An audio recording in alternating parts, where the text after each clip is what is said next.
ingatkah kau teman, waktu kita melangkah bersama-sama, terbukalah cerita.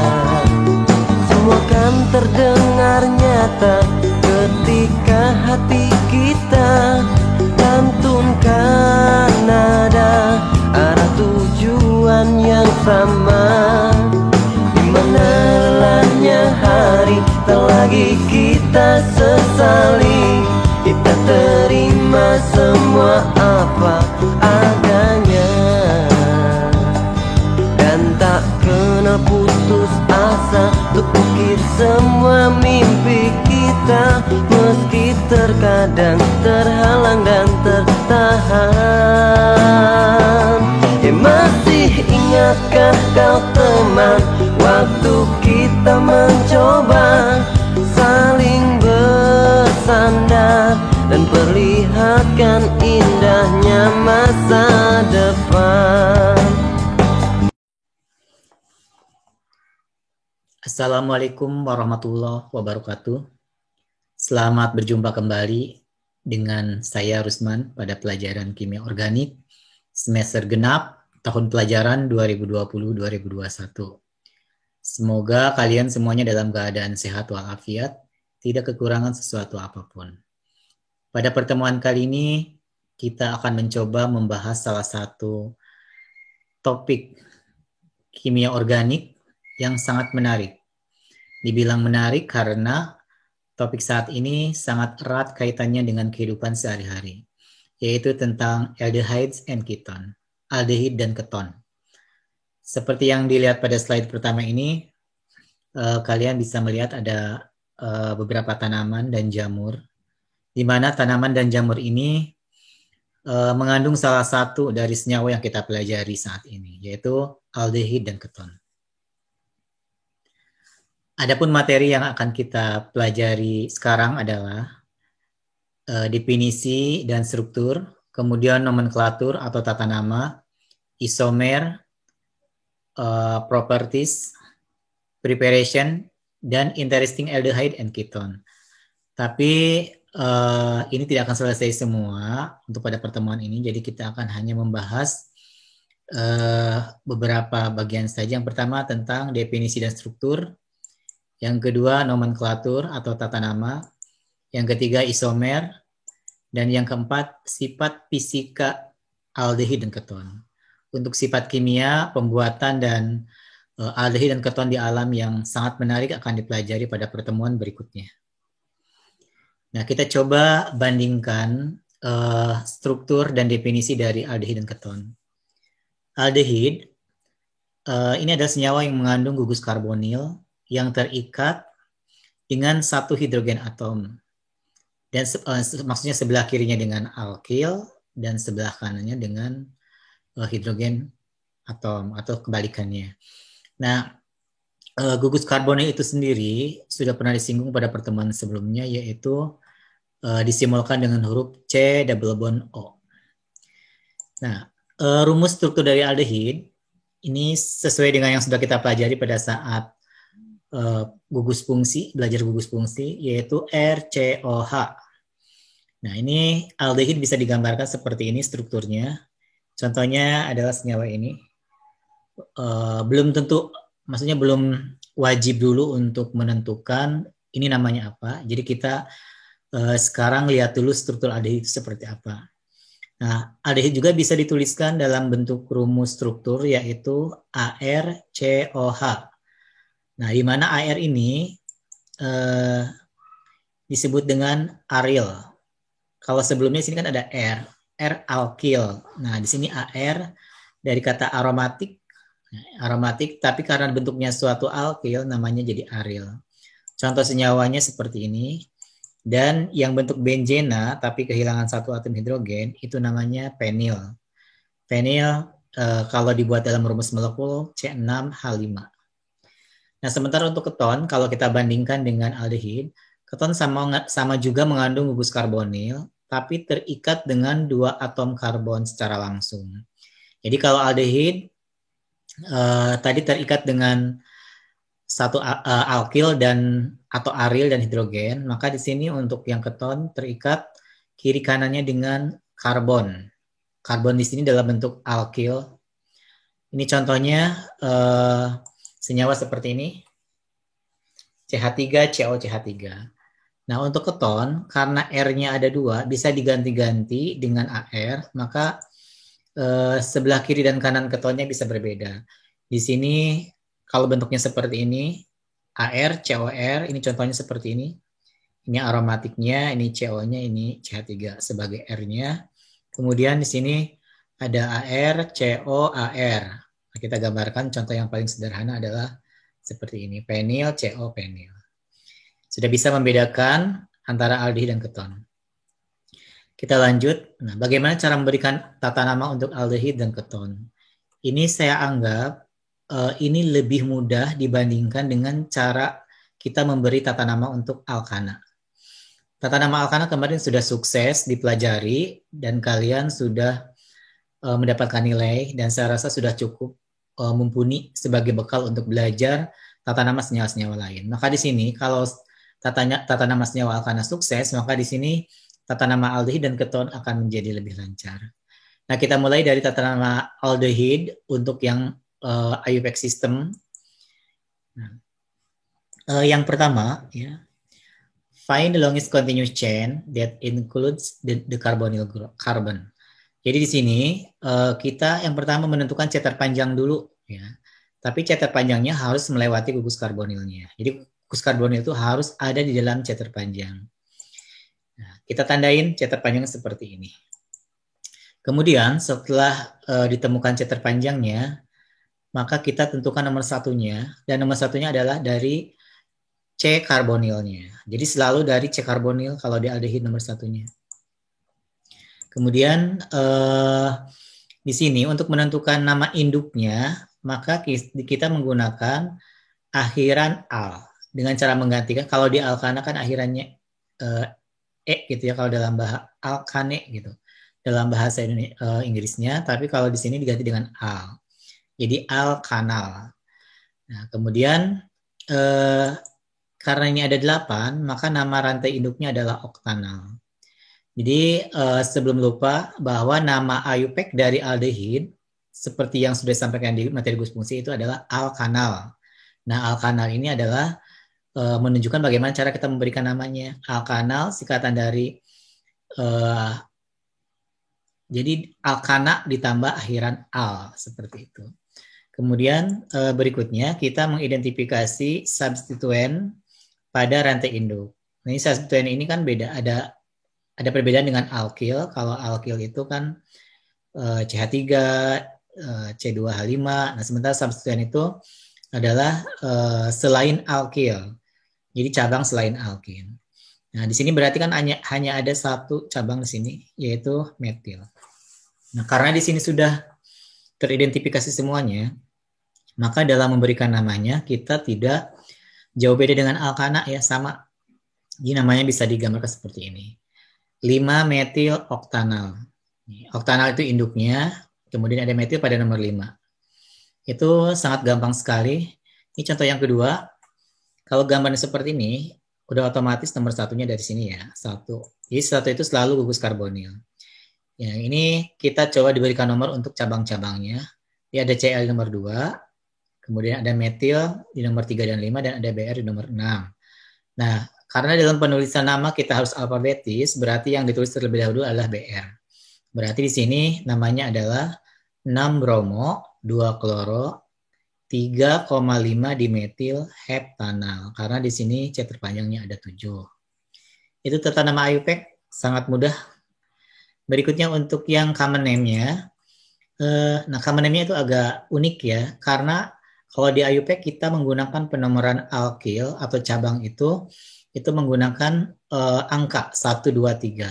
Nah, kalau di sini di common name itu kita menggunakan abjad Yunani. Tapi alpanya itu tidak pada gugus karbonil. Kalau di IUPAC itu nomor satunya itu udah selalu gugus karbonil. Kalau di sini alpanya tidak pada gugus karbonil. Kenapa alpanya tidak pada gugus karbonil? Karena pada bus karbonil ini tangannya sudah 4, tidak mungkin ada alkil pada bus karbonil. Jadi alkil dimulai dari C alfa. Nah, kita mulai cara memberikan namanya.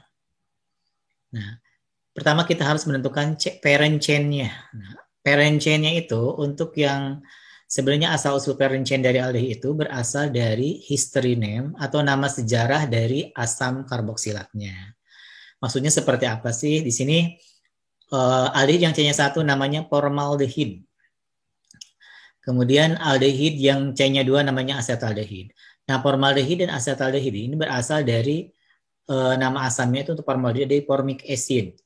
Untuk asetaldehid dari acetic acid. Cuma di acidnya diganti dengan akhiran ide gitu atau dehyde ya. Jadi kalau C-nya 1 formaldehid, 2 asetaldehid, 3 propionaldehid, 4 butyraldehid, dan 5 paleraldehid. Di slide berikutnya nanti ada untuk yang C berikutnya setelah 6 dan seterusnya. Nah, kemudian untuk yang posisi alkilnya itu menggunakan alfa, beta, gamma, delta, epsilon. Jadi kita menggunakan posisinya itu dari abjad Yunani. Alfa berarti di C nomor 2, beta C nomor 3, gamma C nomor 4, delta C nomor 5, dan epsilon C nomor 6. Kita ambil contohnya ya. Di sini ada senyawa aldehid dalam bentuk seperti ini. Kemudian kita coba tentukan ini nama parent chain-nya adalah 1, 2, 3, 4, 5. Karena ada 5 namanya adalah paleraldehid. Kemudian kita beri posisi alkilnya, kita beri huruf ya dengan abjad Yunani ya, diberi nomor. Sini ada alfa, Cl di alfa, beta, gamma, dan delta. Kemudian kita identifikasi alkil-alkilnya atau substannya, yaitu di kloro itu ada di posisi alfa, kemudian metil ada di posisi beta. Jadi nama lengkapnya adalah alfa kloro, beta metil, paleraldehid. Sangat gampang sekali. Nah ini jika kalian ingin belajar lebih lanjut terkait dengan tata nama dari aldehid dan keton, ya untuk yang tadi untuk yang C-nya 6 ke atas ini ada caproaldehid, enantaldehid, capryldehid, pelargonaldehid, capraldehid, lauraldehid, bristaldehid, palmitaldehid, ya steraldehid. Nah, di sini tidak ada yang C-nya 11, 13, 15, 17 karena memang di sini asam-asam karboksilat atau asam lemak ya di sini pada umumnya genap ya setelah nomor 10 ini. Kemudian untuk posisinya di nomor 1 tidak ada abjad Yunani, nomor 2 alfa, beta, gamma, delta, epsilon, zeta, dan seterusnya. Ini untuk yang common, panduan untuk common-nya. Untuk yang IUPAC-nya jangan lupa ya, IUPAC itu hanya mengganti parent chain-nya itu hanya menggantikan akhiran A dengan al. Jadi metanal, etanal, propanal, butanal, pentanal, heksanal, heptanal, oktanal, nonanal, dan dekanal, dan seterusnya. Hanya menggantikan akhiran saja. Lanjut, untuk yang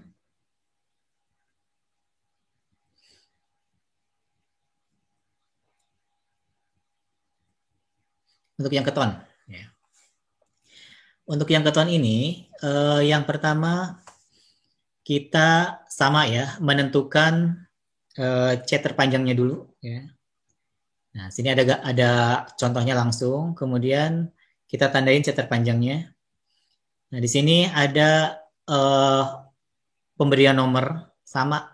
Cuma bedanya kalau di aldehid nomor 1-nya itu pasti yang dari CO paling ujung, berarti yang selalu di ujung. Tapi kalau untuk di keton nomor 1-nya itu adalah C yang paling dekat dengan gugus karbonil. Nah, kenapa C1-nya dari kanan? Karena di sini jaraknya cuma 1, 2, 3. Sementara kalau dari kiri 1, 2, 3, 4, 5. Jadi lebih jauh kalau dari kiri. Meskipun kalau lihat dari cabang paling dekat dengan cabang itu yang kiri. Tapi di sini peraturan yang paling dekat dengan cabang itu sudah tidak berlaku lagi. Jadi penomoran ya adalah yang paling dekat dengan gugus karbonil. Kemudian sama ya, akhiran E pada alkana ya diganti dengan on ya. Jadi ini karena ada 7 maka namanya menjadi heptanon. Nah, kemudian identifikasi substituen pada rantai induknya. Nah, di sini substituennya hanya ada ini ya, metil. Kemudian kita beri nama lengkap yaitu 6-metil heptan 3-on. Kalau dulu namanya 6-metil 3-heptanon. Sekarang di sini ada untuk peraturan terbarunya ya, itu jadi sebelum kata on dituliskan posisi dari gugus karbonilnya itu di nomor berapa. Jadi 6-metil heptan 3-on. Kemudian untuk yang commonnya, ini sangat gampang sekali ya. Alkil keton. Nah tadi nama IUPAC dari keton itu kan alkanon. Makanya dalam tata namanya alkanon tambah akhiran on. Nama common dari keton adalah keton itu sendiri. Sehingga namanya harus berakhiran dengan kata-kata keton. Nah di sini alkil keton. Jadi kalau ada gambar seperti ini, maka ini adalah tanda ketonnya. Ini nggak dihitung nanti ya. Kemudian kita tentukan alkil kiri dan kanannya apa. Kita tandain alkilnya. Kemudian kita beri nama alkilnya. Sebelah kiri propil, sebelah kanan etil. Kemudian alkilnya disusun secara alfabetis. Maka namanya menjadi etil propil keton. Karena E lebih duluan dibandingkan dengan P. Nah ini peraturan yang ini berlaku ketika alkil sebelah kiri dan sebelah kanannya berbeda. Tapi kalau alkil dan kiri dan kanannya sama, ya the same alkyls, maka di sini namanya menjadi dialkyl ketones. Contohnya ya ini seperti ini adalah gugus ketonnya. Kemudian kita tandain alkyl sebelah kiri sebelah kanannya. Ternyata sama-sama etil ya. Jadi namanya adalah dietil keton. Gampang sekali. Berikutnya untuk isomer aldehid dan keton, definisi isomer mungkin masih ingat ya, adalah senyawa organik yang memiliki rumus molekul sama tetapi rumus struktur yang berbeda. Nah, di sini kalau kita lihat ini saya coba rekap ya. Senyawa-senyawa yang memiliki rumus molekulnya sama, artinya dia satu pasang isomer. Yang pertama adalah alkohol dan eter. Dia rumus molekulnya CnH2n plus 2O, sama ya. Kemudian aldehyde dan keton, ini CnH2NO, CnH2NO. Kemudian karboksilik acid dan ester, ini sama-sama ya rumus molekulnya CnH2NO2, CnH2NO2. Nah, di sini aldehid dan keton dibahas bareng-bareng karena dia satu isomer. Isomernya namanya isomer gugus fungsi. Jadi ini sebagai alat bantu karena nanti dalam menentukan isomer itu yang harus kalian pahami adalah rumus molekulnya dulu seperti apa. Ini setelah kita rangkum ya, aldehid itu memiliki isomer gugus fungsi dan isomer rantai. Sementara keton memiliki isomer gugus fungsi dan isomer posisi, kemudian juga isomer rantai. Cuma di sini ada bedanya, kenapa aldehid tidak memiliki isomer posisi? Jelas jawabannya ya, karena gugus karbonil pada aldehid selalu pada nomor 1. Jadi nggak bisa dipindah-pindah gitu ya, sehingga posisi gugus fungsinya hanya selalu nomor 1. Makanya di sini aldehid tidak memiliki isomer posisi. Nah, nama-nama isomer ini untuk mempermudahnya adalah menunjukkan di mana letak perbedaannya. Contohnya di sini fungsional isomer. Berarti dia berbeda di dalam hal gugus fungsinya. Chain isomer berarti dia berbeda di dalam hal rantainya. Position isomer berarti berbeda di dalam hal posisi dari gugus fungsinya. Sekali lagi, fungsional isomer adalah compound that have the same molecular formula but different in functional group ya. Jadi berbeda dalam hal gugus fungsi. Di aldehid dengan keton ini satu pasangan isomer gugus fungsi. Kalau position isomer berarti difference in the position of functional group. Nah, chain isomer berarti different in arrangement of carbon atom. Jadi perbedaan dari karbon atomnya, susunan karbon atomnya. Kita coba pelajari satu-satu ya. Pertama isomer fungsional.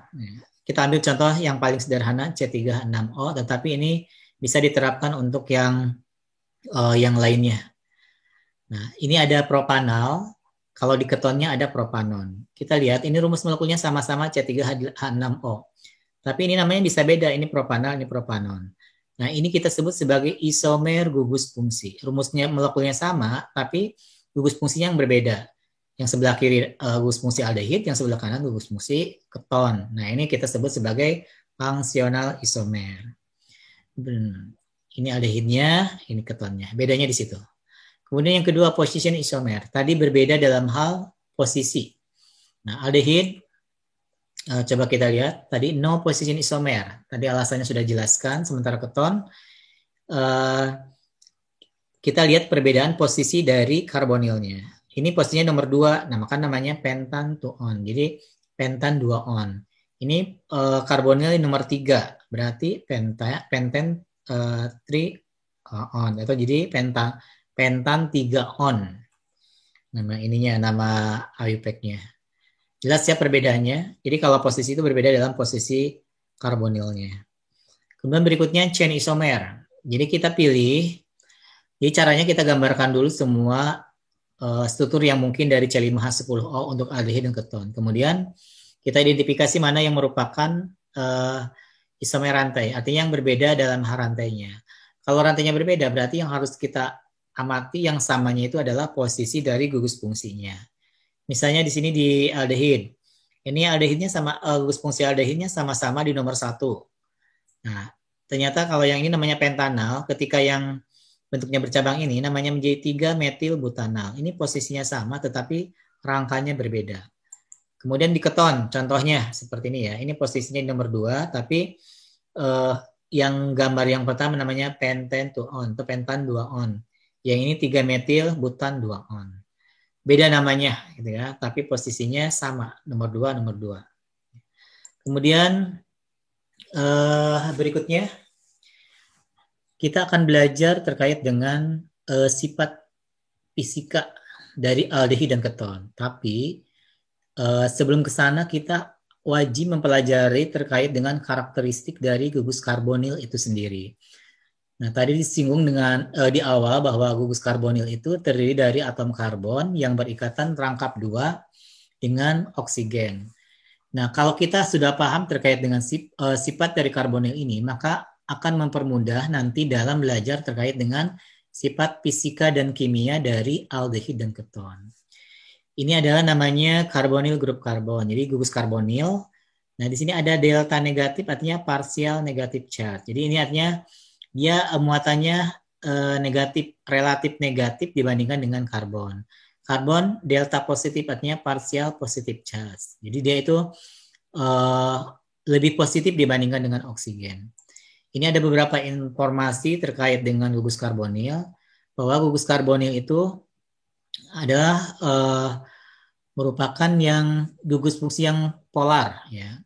Jadi karena polar itu kan adanya pengutuban, jadi ada kutub positif di karbonnya dan kutub negatif di oksigennya. Jadi muatan negatifnya di oksigen dan muatan positif di karbonnya. Itu disebut dengan polar. Ada pemisahan muatan. Yang kedua, jadi polaritas dari gugus karbonil ini nanti yang berkontribusi terhadap reaktivitas dari senyawa karbonil ini, termasuk aldehid dan keton. Kemudian, nah di sini ada informasi bahwa gugus karbonil, ikatan CO-nya CO bondnya ini itu lebih pendek dibandingkan dengan si double bond C ya. Dan lebih kuat gitu ya. Nah, sehingga dia lebih polar. Kenapa lebih pendek? Karena di sini kan atom-atomnya berbeda muatannya sehingga ada tarik menarik antara karbon dan oksigen sehingga ikatannya menjadi memendek. Sama halnya ketika kita tertarik sama seseorang yang lawan jenis gitu ya. Nah, karena berbeda muatan, jadi kita saling mendekat. Beda halnya dengan si double bond C, ini muatannya berbeda. Muatannya sama, sehingga kita bisa saling menjauh atau mungkin tidak ada interaksi sama sekali, sehingga lebih panjang ikatannya. Kemudian kalau dilihat dari strukturnya, ini bentuknya adalah geometrinya itu trigonal planar. Planar itu artinya datar. Kemudian sudut ikatannya itu adalah sekitar 120 derajat di sekitar atom karbonnya. Jadi ini 120, 120, 120. Itu informasi tentang gugus karbonil. Nah, coba kita bahas terkait dengan sifat fisika dari aldehid dan keton. Nah, yang pertama kita bahas mengenai fasenya. Jadi aldehid dan keton untuk C1 sampai C2, untuk aldehid gas, kalau keton tidak ada C1, tidak ada keton yang jumlah karbonnya 1 atau 2. Jadi untuk keton sendiri itu yang paling sederhana itu C-nya harus 3. Namanya aseton atau propanon. Nah, kemudian untuk C3 sampai C11 ini fasenya cair, sama-sama cair baik di aldehid maupun di keton. Kemudian untuk yang lebih dari C11 ini fasenya padat. Jadi sekali lagi tidak ada keton yang fasenya gas. Berikutnya kelarutan aldehid dan keton di dalam air. Jadi aldehid dan keton di dalam air itu kelarutannya cukup nyata ya. Ini ada tabel kelarutannya. Ya, di sini nomor karbonnya, ini nama-nama aldehid. Kemudian ini nama-nama keton. Ini data kelarutannya di dalam 100 gram air. Jadi kalau kita lihat untuk yang C-nya 1 itu untuk C1, C2 itu kan hanya di aldehid saja. Jadi ini C1 sangat larut ya. Kemudian etanol juga infinite, artinya larutnya nyata ya, sempurna gitu. Kemudian di sini atau tak terhingga. Di sini untuk metanol dan etanol, sementara di keton yang fasenya gas nggak ada. Atau yang C1, C2-nya nggak ada. Kemudian di propanol, ini kelarutannya 16. Di propanon ini tak terbatas gitu kelarutannya. Jadi di sini kita bisa membandingkan bahwa untuk jumlah karbon yang sama pada aldehid dan keton itu keton memiliki kelarutan yang lebih besar dibandingkan dengan aldehid. Nah, atau kesimpulan yang kedua adalah semakin banyak jumlah atom karbon baik di aldehid ataupun keton, maka kelarutannya menjadi lebih rendah, bahkan sampai tidak larut ya. Di untuk tabelnya dua kesimpulan bahwa semakin banyak jumlah karbon, maka kelarutan semakin menurun. Kenapa semakin menurun? Karena ya kepolarannya semakin kenonpolarannya semakin bertambah karena dengan bertambahnya atom karbon. Jadi hidrokarbon portionnya itu menjadi lebih besar sehingga menjadi sulit larut. Kemudian kesimpulan yang kedua, untuk nomor atom yang sama, jumlah atom yang sama pada aldehid dan keton, maka keton memiliki kelarutan yang lebih besar seperti itu ya. Nah, berikutnya titik didih ya. Boiling point atau temperature that when the materials begins boil. Jadi diukur pada saat suatu bahan atau zat itu mulai mendidih ya, sampai mulai mendidih, dihitungnya di situ ya.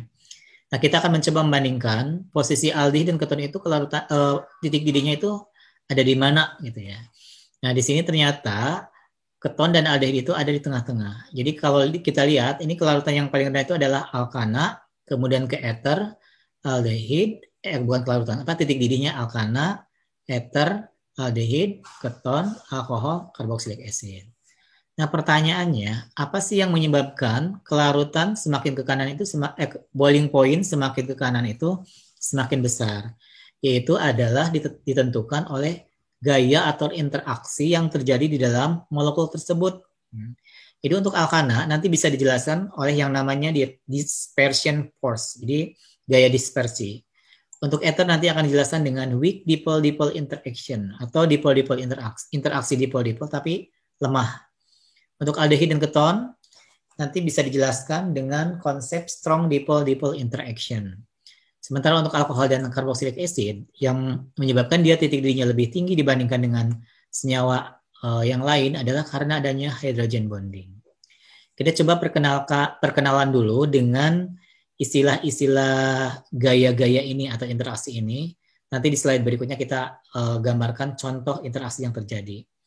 Jadi dispersion force ini adalah interaksi intermolekuler, berarti antar molekul ya, yang terjadi antara dua molekul nonpolar. Jadi di sini terjadinya interaksi terjadi antara dua molekul yang muatannya sama gitu, atau jadi bisa nonpolar, muatan yang sama misalnya, atau tidak bermuatan gitu ya, seperti itu. Kemudian untuk yang dipol-dipol interaksi tapi yang lemah maupun yang kuat definisinya sama ya. Jadi interaksi antara dua molekul yang polar. Ya.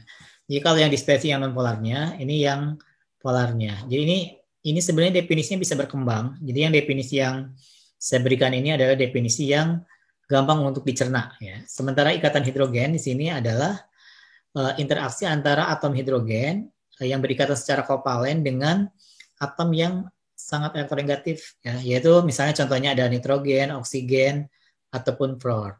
Nah, di sini kita kalau dulu ya kita belajar ikatan hidrogen waktu kelas 10 itu ikatan hidrogen yang terjadi dengan atom N itu ada di NH3, dengan oksigen ada di H2O dan F dengan ada di HF ya. Sekarang kita coba jelaskan mengapa masing-masing interaksi ini memberikan pengaruh yang nyata terhadap titik didih. Ya. Pertama kita bahas dispersion force.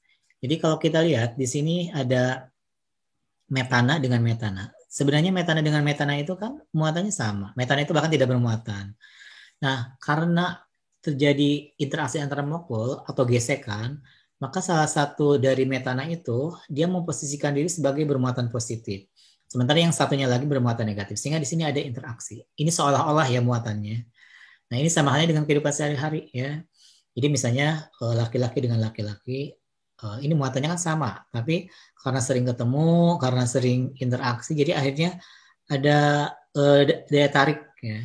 Padahal sebenarnya ini secara logika, secara teori fisika itu nggak mungkin. Tapi ternyata karena keseringan bertemu, kemudian merasa nyaman, jadi akhirnya salah satunya memposisikan diri sebagai laki-laki, satunya lagi sebagai perempuan, sehingga nanti mengalami interaksi.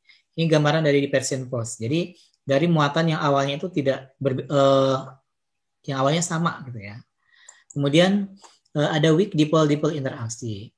Nah ini contohnya pada senyawa. Kalau tadi ini kan pada senyawa alkana, ini pada senyawa ether. Nah pada dipole-dipole interaksi ini kenapa lemah? Karena di sini ada muatan yang berbeda ya. Jadi oksigen dari suatu ether berikatan dengan karbon dari ether yang lainnya. Nah ini kita sebut dengan weak dipole-dipole. Ini kelihatan weak kalau kita bandingkan dengan strong. Nah kalau strong ini, jadi dipole-dipolnya itu, kan tadi strong dipole-dipole interaksi itu pada aldehid dan keton. Aldehid dan keton mengandung gugus karbonil. Nah ternyata C-nya bisa berikatan dengan oksigen, kemudian C di karbonil juga bisa berikatan di oksigen dengan senyawa yang lainnya. Jadi di sini ada 2 kali penguatan ikatan, sementara di sini ada hanya 1 kali, karbon dan oksigen. Maka ini kita sebut dengan weak dipole-dipole interaction, sementara ini kita sebut dengan strong dipole-dipole interaction. Jelas ya perbedaannya. Jadi di sini di alkana, di sini di ether, di sini di senyawa aldehid dan keton. Kemudian di berikutnya hydrogen bonding kayak gimana ya. Nah, hydrogen bonding ini bisa terjadi antara oksigen dengan hidrogen. Ini ikatan sangat kuat ya. Nah, karena kuat, kita memerlukan energi yang lebih besar lagi untuk memutuskan ikatan tersebut. Sehingga titik didihnya menjadi lebih tinggi. Jadi kalau diurutkan ya seperti ini. Jadi alkana lebih rendah dibandingkan dengan ether, lebih rendah dengan aldehid dan keton, lebih rendah dibandingkan dengan carboxylic acid atau alkohol. Kemudian di sini kita coba buktikan secara faktual atau berdasarkan data ya. Ini ada senyawa butana atau alkana yang C-nya 4, ini titik didihnya 0 derajat Celcius. Kemudian sini ada ether namanya methoxyethane, ini 8 derajat Celcius. Sini ada propanal dan aseton, ini padahal sama-sama C-nya 3 tapi titik didihnya berbeda. Aseton lebih besar dibandingkan dengan propanal. Aseton disebut juga dengan propanon. Propanal 49 derajat Celcius, propanon 96 derajat Celcius. Nah, terus sekarang pertanyaannya, kenapa sih bisa aseton lebih tinggi dari propanal? Padahal jumlah karbonnya sama. Kalau kita lihat dari gugus karbonil ini ya, ini posisi karbonilnya kan berada di tengah. Sementara di sini berada di ujung. Nah, dari data ini sebenarnya yang menentukan titiknya lebih tinggi aseton adalah dari data momen dipolnya. ternyata momen dipol dari aseton ini lebih besar dibandingkan dengan aldehid. Nah, karena momen dipolnya lebih besar, berarti sini kepolarannya itu menjadi lebih besar, ya. Karena kalau kepolaran lebih besar, berarti dia agak susah untuk maksudnya ikatannya itu menjadi lebih kuat dengan sesama aseton, sehingga akan susah untuk diputus. Nah, jadi dari adanya momen dipol ini menguatkan interaksi, ya. Ini menjadi lebih polar dibandingkan dengan propanol, sehingga menjadi lebih kuat dalam berinteraksi dengan sesama molekulnya, sehingga titiknya menjadi lebih tinggi untuk yang keton. Nah, untuk propanol dengan jumlah C yang sama, ini lebih tinggi dibandingkan dengan aseton ataupun propanol. Ini udah jelas disebabkan karena ikatan hidrogen. Jadi kalau kita simpulkan, alkana lebih rendah dibandingkan dengan ether, lebih rendah dibandingkan aldehid, lebih rendah dibandingkan dengan keton, dan lebih rendah dibandingkan dengan alkohol. Di alkana itu penyebabnya adalah dispersion pause, di ether weak dipole-dipole interaction, di aldehid dan keton, di strong dipole-dipole interaction, dan di alkohol itu adalah adanya hydrogen bonding. Itu saja yang bisa dapat saya sampaikan. Semoga ilmunya bermanfaat. Semangat terus belajarnya. Terima kasih. Assalamualaikum warahmatullahi wabarakatuh.